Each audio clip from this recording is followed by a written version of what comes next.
ओम शांति।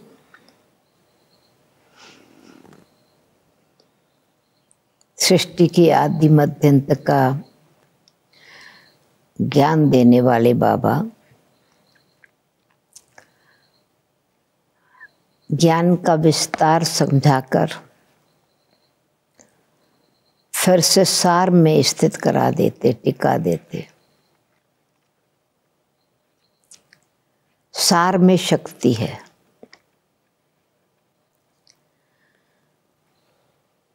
चित्रों को भी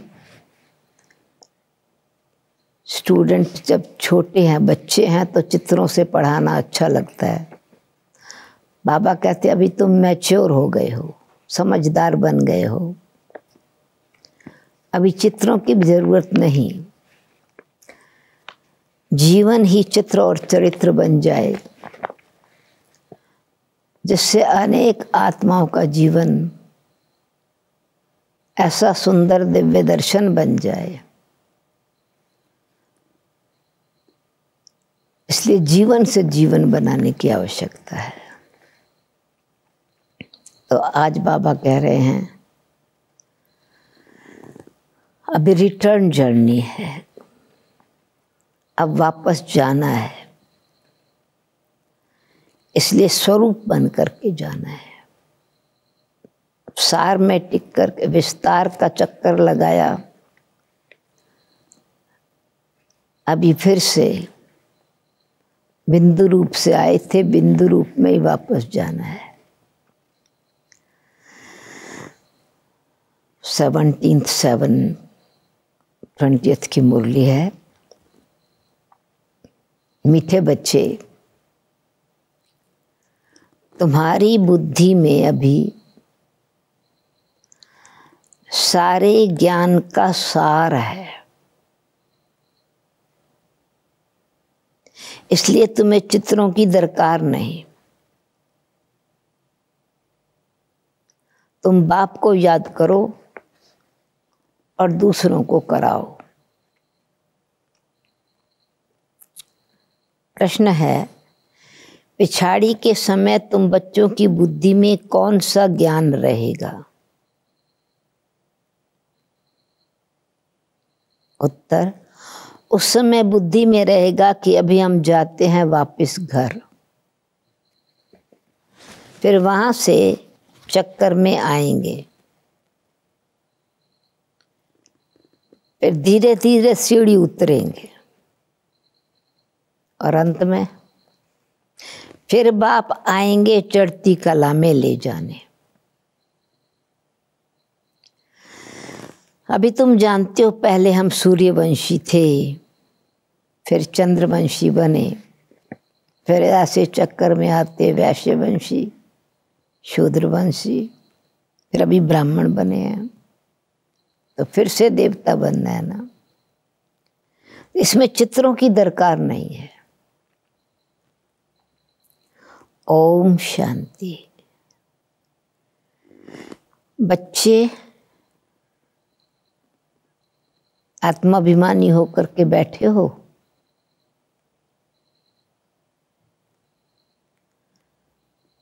चौरासी का चक्कर बुद्धि में है, अर्थात अपने वैरायटी जन्मों का ज्ञान है। विराट रूप का चित्र भी है ना, इसका ज्ञान भी बच्चों में है कि हम कैसे 84 जन्म लेते हैं। मूल वतन से पहले पहले देवी देवता धर्म में आते हैं, ये ज्ञान बुद्धि में है। इस चित्र में, इसमें लिए चित्र की कोई दरकार नहीं है। जीवन चरित्र से ही, जीवन से ही, क्योंकि हमारे संस्कार में भर गया, जीवन का अनुभव आत्मा में समाया हुआ है। तो बाबा कहते हैं ज्ञान बुद्धि में है, इसमें चित्र की कोई दरकार नहीं। हमको चित्र आदि याद नहीं करना है। अंत में सिर्फ यही याद रहेगा कि हम आत्मा हैं,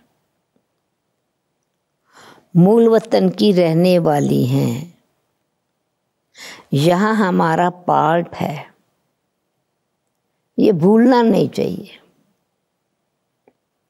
ये मनुष्य सृष्टि के चक्कर की बातें और बहुत सिंपल हैं,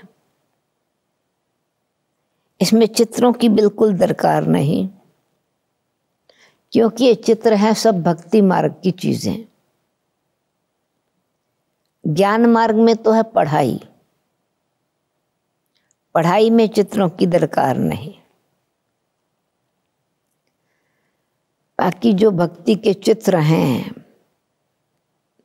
जिसमें करेक्शन चाहिए, तो इन चित्रों को सिर्फ करेक्ट किया गया है। जैसे वो कहते हैं गीता का भगवान कृष्ण है, हम कहते हैं शिव है।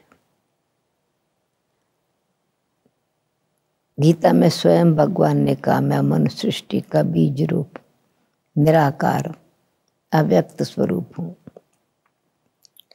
ये भी बुद्धि से समझने की बात है, बुद्धि में समझने की बात है कि बुद्धि में ही नॉलेज रहती है ना। हमने 84 का चक्कर लगाया है, अब हमको पवित्र बनना है। पवित्र बन फिर नए सिर चक्कर लगाएंगे। ये है सार जो बुद्धि में रखना है। जैसे बाप की बुद्धि में है वर्ल्ड की हिस्ट्री ज्योग्राफी व 84 जन्मों का चक्कर कैसे फिरता है, वैसे तुम्हारी बुद्धि में है पहले हम सूर्यवंशी फिर चंद्रवंशी बनते हैं। चित्रों की दरकार है नहीं। ये चित्र सिर्फ मनुष्यों को समझाने के लिए दिखलाने पड़ते हैं। तुम्हारी बुद्धि में तो यथार्थ ज्ञान है, तुम बिना चित्र के भी समझा सकते हो।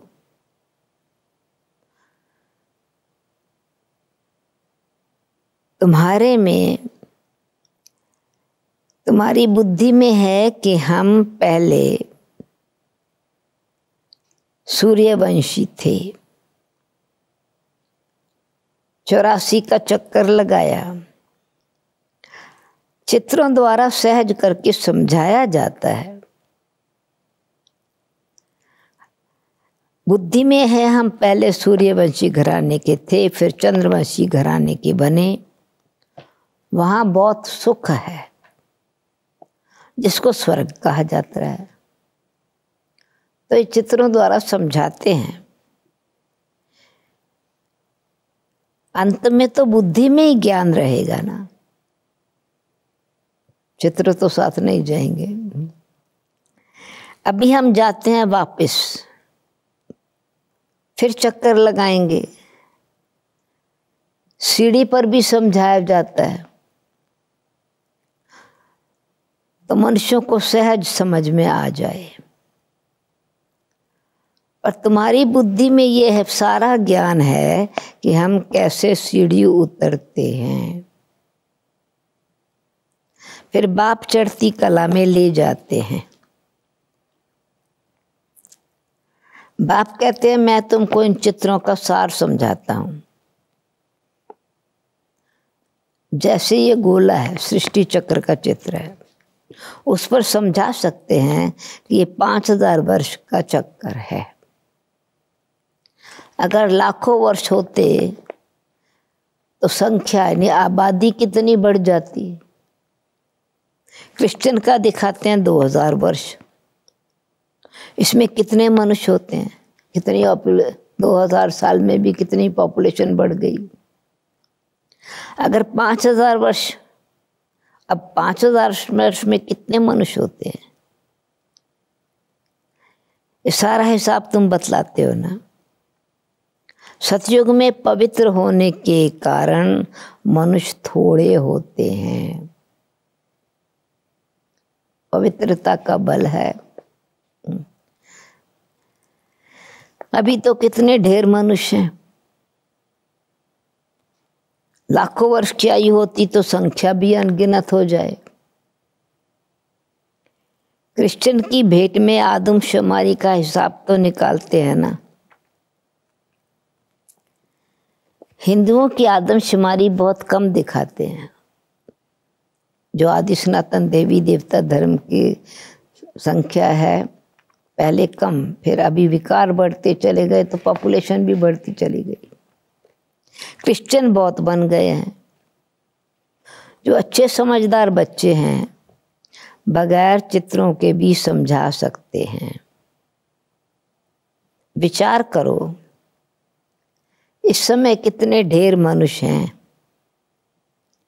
नई दुनिया में कितने थोड़े मनुष्य होंगे। अभी तो पुरानी दुनिया है जिसमें इतने मनुष्य हैं। फिर नई दुनिया कैसे स्थापन होती है, कौन स्थापन करते हैं, ये बाप ही समझाते हैं। वही ज्ञान का सागर है। तो तुम बच्चों को सिर्फ ये 84 का चक्कर बुद्धि में रखना है। अभी हम नरक से स्वर्ग में जाते हैं तो अंदर में खुशी होगी ना। नरक से स्वर्ग में जा रहे हैं, सुख की दुनिया में जा रहे हैं तो खुशी होगी ना। सतयुग में दुख की तो कोई बात ही नहीं होती। ऐसी कोई अप्राप्त वस्तु नहीं जिसकी प्राप्ति के लिए पुरुषार्थ करें। यहां पुरुषार्थ करना पड़ता है। सब साधन चाहिए, ये मशीन चाहिए, ये चाहिए, साधनों का भी ताकि इतना कार्य करना होता है तो साधनों के लिए भी सोचना पड़ता है। वहां तो सब सुख मौजूद है, सब सुख मौजूद है। जैसे कोई महाराजा होता है उनके पास सब सुख मौजूद रहते हैं। गरीब के पास तो सब सुख मौजूद नहीं होते। परंतु अब ये तो है कलयुग, न केवल सुखों की कमी है, सुख नहीं कम है, सुख नहीं है, दुख भी बहुत है। सुख भी पूर्ण नहीं है और दुख तो ज़्यादा ही ज़्यादा है। बीमारियां आदि सब कुछ हैं। अभी तुम पुरुषार्थ करते हो नई दुनिया में जाने के लिए। दुनिया यहाँ ही होती है, स्वर्ग भी यहाँ ही है तो नरक भी यहाँ ही होता है। टाइम बदल जाता है ना। अच्छा, ये जो सूक्ष्म वतन में जाते हैं, ट्रांस में जाते हैं, खेल पाल देखते हैं, तो बाबा कहता है सूक्ष्म वतन की रमत गमत है, ये भी टाइम पास करने के लिए है। बाबा एंटरटेन करते थे सतयुग में कैसे होगे, किस प्रकार का सिस्टम होगा, कैसी रिचुअल्स होंगी। तो ये भी सतयुग की यज्ञ की आदि में बाबा कहते थे बच्चों को सतयुग के नज़ारे दिखा के सतयुग के साथ संबंध जुटवाते थे। अब तो ऐसा बनना है। जब तक कर्मातीत अवस्था हो, टाइम पास करने के लिए खेल पाल है। कर्मातीत अवस्था आ जाएगी, बस तुमको यही याद रहेगा, हम आत्मा ने अब 84 जन्म पूरे किए, अब हम जाते हैं घर। फिर आकर सतो प्रधान दुनिया में सतो प्रधान पाठ बजाएंगे। तो ये ज्ञान बुद्धि में लिया हुआ है, बाबा ने ज्ञान दिया हुआ है, इसलिए चित्रों की दरकार नहीं है। जीवन में ज्ञान की धारणा है, समझ है, तो चित्रों की दरकार नहीं है। जैसे बैरिस्टर कितना पढ़ते हैं, बैरिस्टर बन गए, बस जो पाठ पढ़ा वो खलास, रिजल्ट निकली प्रारब्ध की। तो तुम भी पढ़कर फिर जाए राजाई करेंगे। वहां नॉलेज की दरकार नहीं है।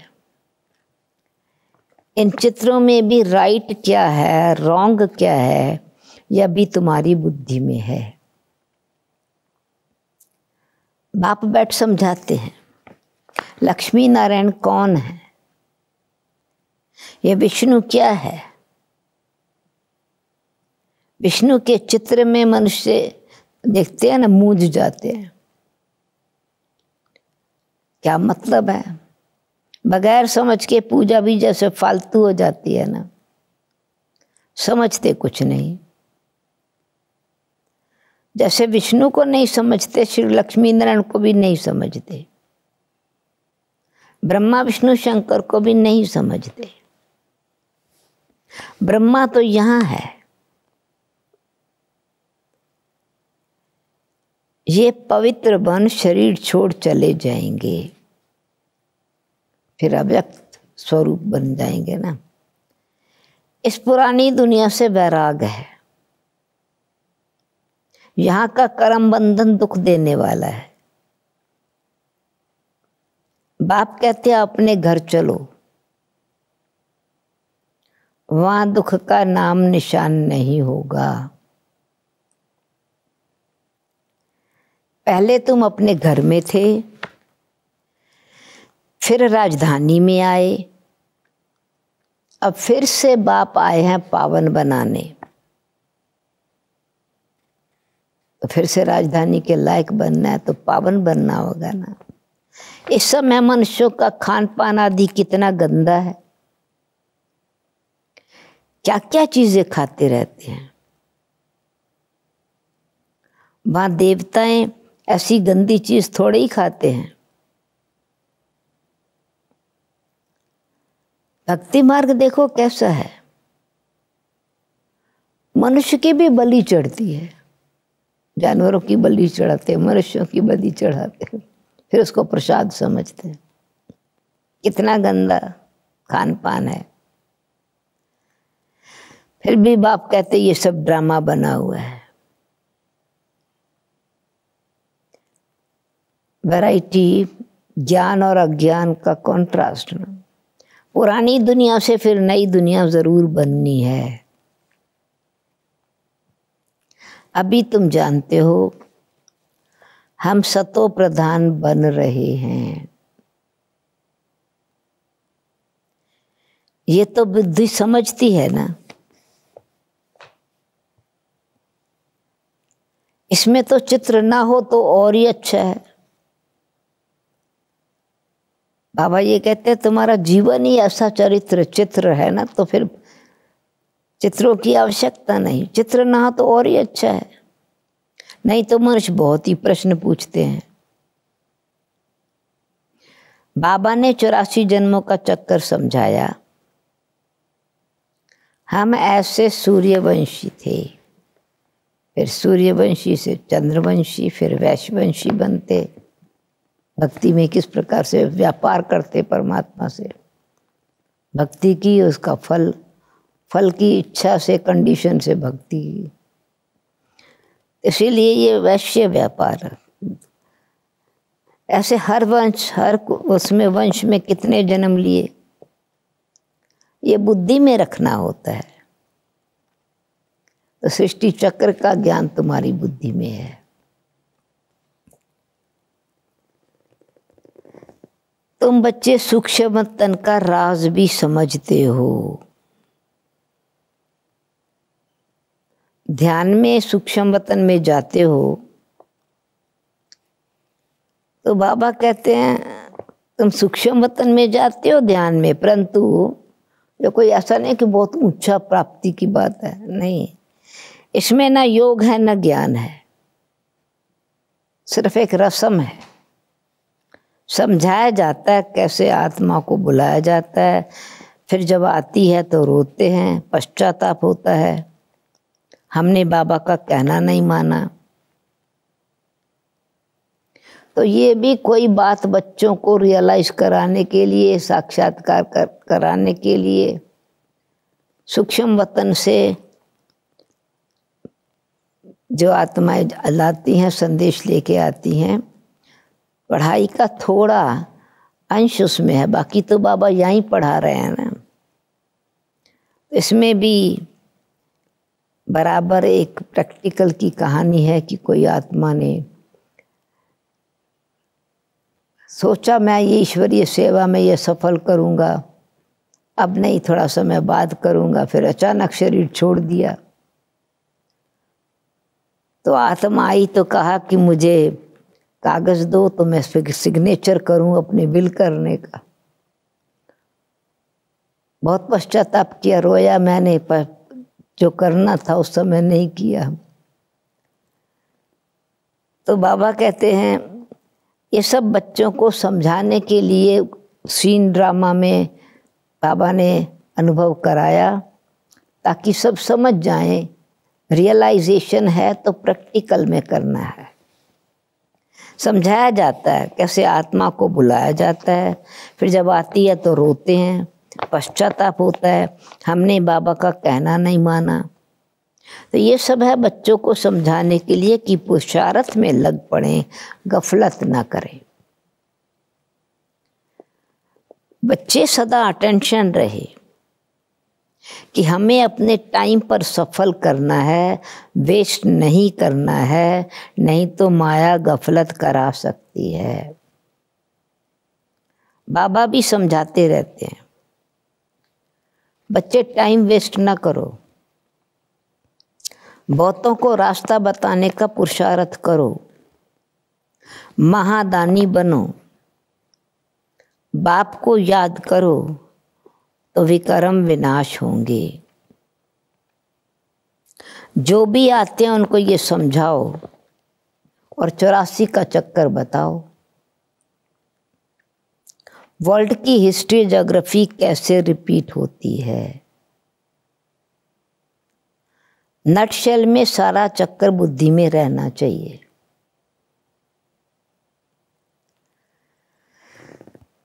तुम बच्चों को खुशी रहनी चाहिए कि अभी हम इस गंदी दुनिया से छूटते हैं। मनुष्य समझते हैं स्वर्ग नरक यहाँ ही है। जिनको बहुत धन है तो समझते हम स्वर्ग में हैं।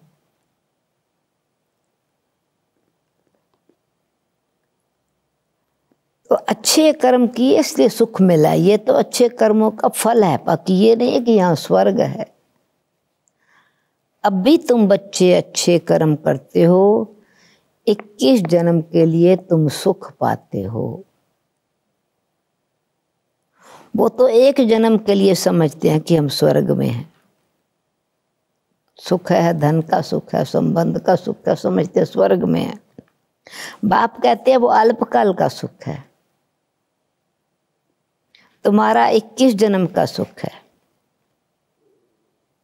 जिसके लिए बाप कहते हैं सभी को रास्ता बताते जाओ। बाप की याद से ही निरोगी बनेंगे और स्वर्ग के मालिक बन जाएंगे। स्वर्ग में है राजाई, उसको भी याद करो। स्वर्ग की प्रारब्ध को संगम युग से के पुरुषार्थ से स्वर्ग की राजाई मिलती है, उसको याद करो। राजाई थी, अभी नहीं है। तो कहानी सारी स्टोरी भारत की है, भारत की बात है, बाकी तो बाई प्लॉट्स हैं। स्टोरी में स्टोरी, छोटी छोटी स्टोरीज होती हैं। तो भारत की बात है, बाकी तो है बाई प्लॉट्स। पिछाड़ी में सब चले जाएंगे। अभी अंत का लास्ट का सीन है तो सबको जाना है घर, फिर हम आएंगे नई दुनिया में। अब इस समझाने में चित्रों की दरकार थोड़ी है, यह सिर्फ समझाने के लिए मूल वतन सूक्ष्म वतन दिखाते हैं, समझाया जाता है।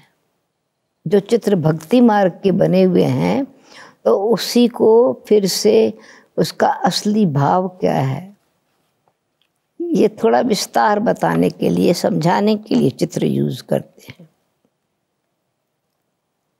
ये तो सिर्फ समझाने के लिए। चित्रों की दरकार वास्तव में है नहीं।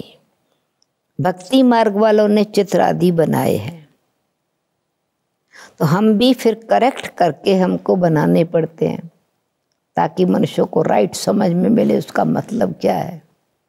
जैसे शिव शंकर एक कर दिया तो फिर समझाना पड़ता है शिव परमात्मा क्रिएटर है, शंकर क्रिएशन है। परमात्मा शिव त्रिमूर्ति है, तो तीन देवताओं द्वारा क्या कर्तव्य करते हैं, त्रिमूर्ति शिव कहते हैं, उसका अर्थ क्या है। तो भक्ति के चित्र हैं, फिर करेक्ट करके समझाने पड़ते हैं और चित्रों को यूज करते हैं इसलिए ताकि मनुष्य आत्मा को ये रहे हम नास्तिक नहीं है, ऐसा नहीं कि मानते नहीं है, पर जानने की आवश्यकता है, इसलिए चित्र समझाने पड़ते हैं। तो नहीं तो कहेंगे तुम नास्तिक हो, इसलिए करेक्ट करके बनाए हैं। भक्ति के चित्रों का भी वास्तव में मिक्सचर कैसे हो गया मनुष्य मत और ईश्वरीय मत में। फिर ब्रह्मा द्वारा स्थापना, शंकर द्वारा विनाश, विष्णु द्वारा पालना, त्रिमूर्ति के चित्र में। वास्तव में ये भी ड्रामा में नूंद है। बाबा ने कहा ये आत्मा के अंदर संस्कार भर जाते हैं, बाकी कोई कुछ करता थोड़ी है। इस समय बाबा कहते हैं स्थापना का कर्तव्य तो शिव बाबा कर रहे हैं। ब्रह्मा द्वारा ज्ञान देते हैं तो ज्ञान की धारणा से, गुणों की धारणा से ही स्वर्ग स्थापन होता है ना। तो प्रैक्टिकल में कर्तव्य से स्थापना होती है और इसी प्रकार के कर्तव्य से पुरानी सृष्टि का विनाश भी बुद्धि द्वारा करते हैं, साइंस द्वारा होता है। स्थापना साइलेंस द्वारा और पवित्रता द्वारा होती है। तो बाबा कहते हैं ब्रह्मा द्वारा स्थापना, शंकर द्वारा विनाश, विष्णु द्वारा पालना आदि। वास्तव में ये ड्रामा में नूंद है, कोई कुछ करता थोड़ी है। साइंसदान भी अपनी बुद्धि से ये सब बनाते हैं ना। बल कितना भी कोई कहे बॉम्ब्स ना बनाओ, परंतु जिनके पास ढेर हैं, अब उनके पास अधिक देख करके जिनके पास कम है वो समझता थोड़ा हम बनाएं, क्योंकि जिनके पास बहुत हैं वो समुद्र में डालें तो फिर दूसरे ना बनाएं। बहुत जिनके पास बहुत है उनकी बहुत पावर होने के कारण जिनके पास कम पावर है वो डर के मारे फिर और बनाते रहते हैं। बल कोई कितना भी कहे बॉम्ब्स ना बनाओ, परंतु जिनके पास ढेर हैं वो समुद्र में डाले तो फिर दूसरा कोई ना बनावे। वो रखे हैं तो जरूर और भी बनाएंगे। पर बाबा कहते हैं ड्रामा का राज तुम बच्चे जानते हो। तुम बच्चे जानते हो सृष्टि का विनाश तो जरूर होना ही है, लड़ाई भी जरूर लगनी है। विनाश होता है फिर तुम अपना राज्य लेते हो। अब बाप कहते हैं बच्चे सबका कल्याणकारी बनो। बच्चों को अपनी ऊंची तकदीर बनाने के लिए बाप श्रीमत देते हैं। मीठे बच्चे अपना सब कुछ धनी के नाम कर सफल कर लो। किनकी दबिरे धूल में किनकी राजा खाए, किनकी चोर लूट ले जाए, किसकी साड़े भाए आग जलाए। सफली होगी उनको उनकी जो खर्चे नाम धनी के। तो धनी यानी बाप खुद कहते हैं बच्चे इसमें खर्च करो। ये रूहानी हॉस्पिटल यूनिवर्सिटी खोलो तो बहुतों का कल्याण हो जावे। धनी के नाम तुम खर्चते हो जिसका फिर 21 जन्मों के लिए तुमको रिटर्न मिलता है। ये दुनिया ही खत्म होनी है, इसलिए धनी के नाम जितना हो सके सफल करो। धनी है ना मालिक, धनी शिव बाबा है ना। भक्ति मार्ग में धनी के नाम रखते हैं, शिव बाबा के अनेक नाम। अभी तो वो डायरेक्ट है। धनी के नाम बड़ी बड़ी यूनिवर्सिटी खोलते जाओ तो बहुतों का कल्याण हो जाएगा। 21 जन्मों के लिए राज भाग्य प्राप्त कर लेंगे। नहीं तो ये धन दौलत आदि सब खत्म हो जाएंगे। विनाश में तो सब विनाश हो ही जाना है। भक्ति मार्ग में खत्म नहीं होते, अब भी खत्म होना है। तुम खर्चो तो फिर तुमको ही रिटर्न मिलेगा ना। सेवा में लगाया उसका रिवार्ड तो तुम बच्चों को ही मिलेगा ना। धनी के पास धनी के नाम कर सबका कल्याण करो तो 21 जन्मों का वर्षा तुमको मिलेगा। कितना अच्छा समझाते हैं। फिर जिनकी तकदीर में है वो खर्च करते रहते हैं, वो सफल करते हैं। अपना घर बार भी संभालना है। इनका यानी ब्रह्मा बाबा का पार्ट ही ऐसा था। फौरन निश्चय हुआ, नशा चढ़ा, क्यों नहीं सब कुछ ईश्वरीय सेवा में समर्पण कर दूं। एकदम जोर से नशा चढ़ गया। बाबा बादशाही देते हैं, फिर गधाई क्या करेंगे। तो तुम सब बादशाही लेने के लिए बैठे हो ना, स्वर्ग की राजाई स्वर्ग की बादशाही लेने के लिए ही बैठे हो ना, तो फॉलो करो ना। जानते हो ना ब्रह्मा बाबा ने कैसे सब छोड़ दिया, कैसे समर्पण कर दिया। नशा चढ़ गया। ओहो, राजाई मिलती है तो अल्लाह को अल्लाह मिला। तो बाबा के पास जो था वो भागीदार को जो उसका हिस्सा था या उससे भी कुछ रत्ती ज्यादा देकर जो अल्लाह मिला उसका भाग्य। तो बाबा ने कहा तुम बच्चे जानते हो राजाई मिलती है, अल्लाह को अल्लाह मिला। अल्लाह और दूसरी बात अल्लाह फॉर बे, अल्लाह को अल्लाह मिला। ये दो पार्टी हो गई ना, एक बाबा अल्लाह, उनका पार्टनर बे, मीन पार्टनर ए पार्टनर बी। तो बाबा ने कहा मुझे तो अल्लाह मिला, तो पार्टनर बे को भागीदार को राजाई दे दी। यानी बाकी जो उनका हिस्सा था एक्चुअली उससे भी ज्यादा दिया हम। तो बाबा ने कहा कोई कम नहीं था, बहुत था, राजाई थी, कम नहीं था। बाबा का धंधा उस समय ऐसा जो अभी तक जो सुना था कि उस समय 700,000 7 लाख, अभी आप सोचो 90 साल पहले 80 साल पहले का 7 लाख आज कितने करोड़ों के बराबर होगा। तो वो बाबा के हिस्से में जो आया, बाबा ने सब ट्रस्ट बना के समर्पण कर दिया, यज्ञ समय सफल कर दिया। धंधा बड़ा फर्टाइल था, हीरे जवाहरात का व्यापार था ना, अच्छा फर्टाइल, बिजनेस बहुत अच्छा चल रहा था।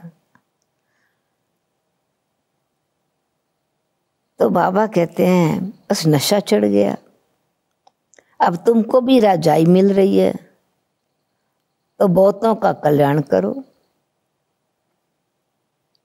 पहले भट्ठी बनी और यज्ञ की स्थापना हुई।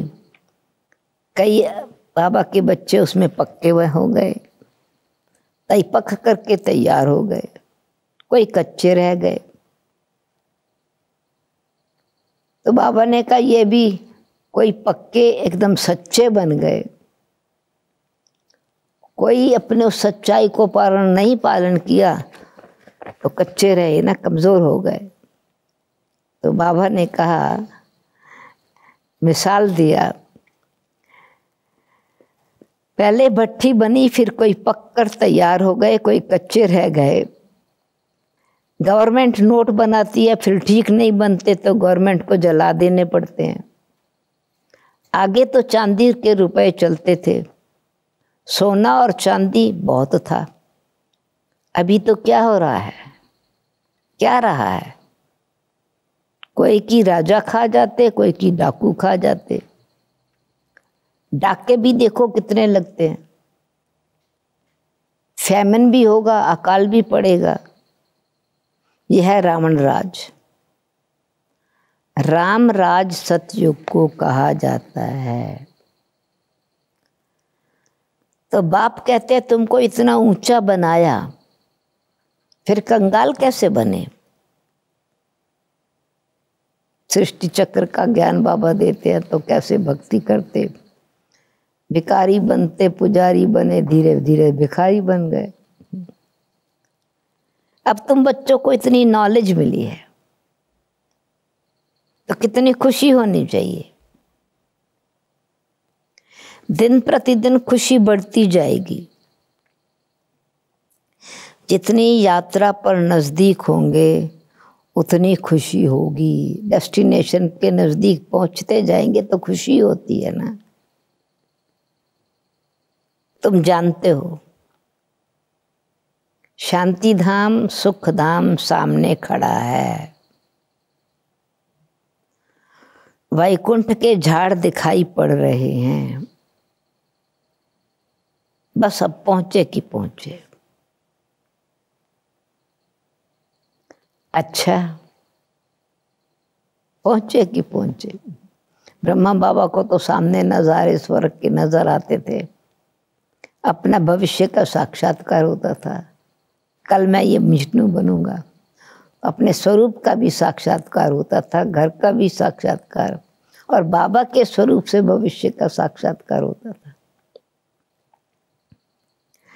अच्छा, मीठे मीठे सिकी लद्दे बच्चों प्रति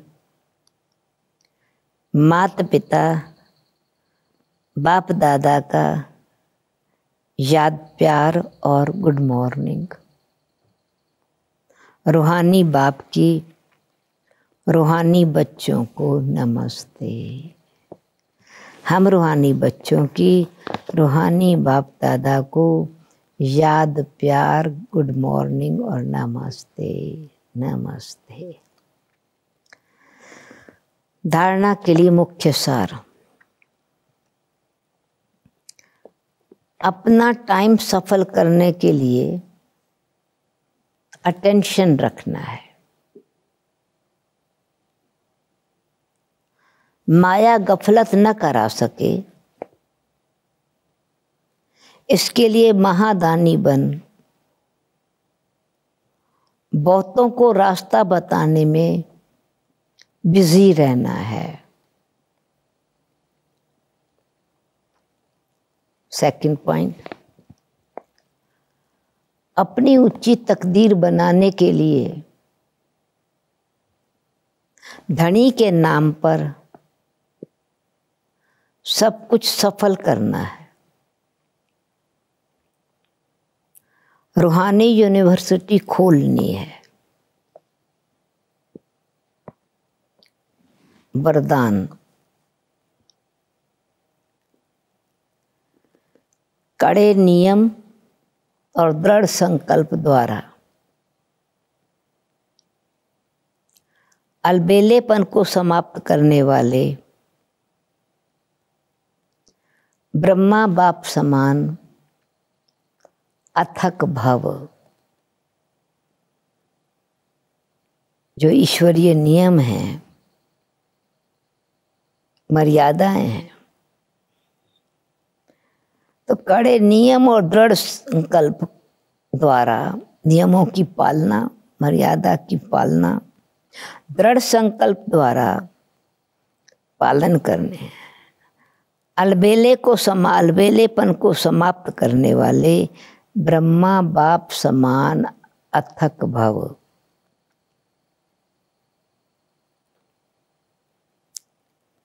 ब्रह्मा बाप समान अथक बनने के लिए अलबेलेपन को समाप्त करो।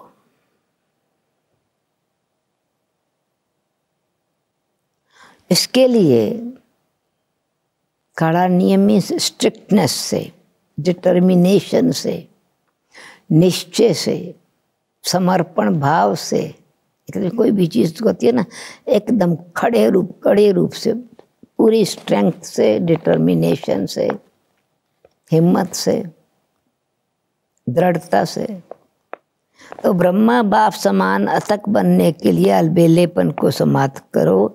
इसके लिए कोई कड़ा नियम बनाओ, दृढ़ संकल्प रखो, दृढ़ संकल्प करो। अटेंशन रूपी चौकीदार सदा अलर्ट रहे, तो अलबेलापन समाप्त हो जाए। Alert, active, attention, alert, active, determined. चौकीदार सदा अलर्ट रहे तो अलबेलापन समाप्त हो जाएगा। पहले स्वयं के ऊपर मेहनत करो, फिर सेवा में, तब धरनी परिवर्तन होगी।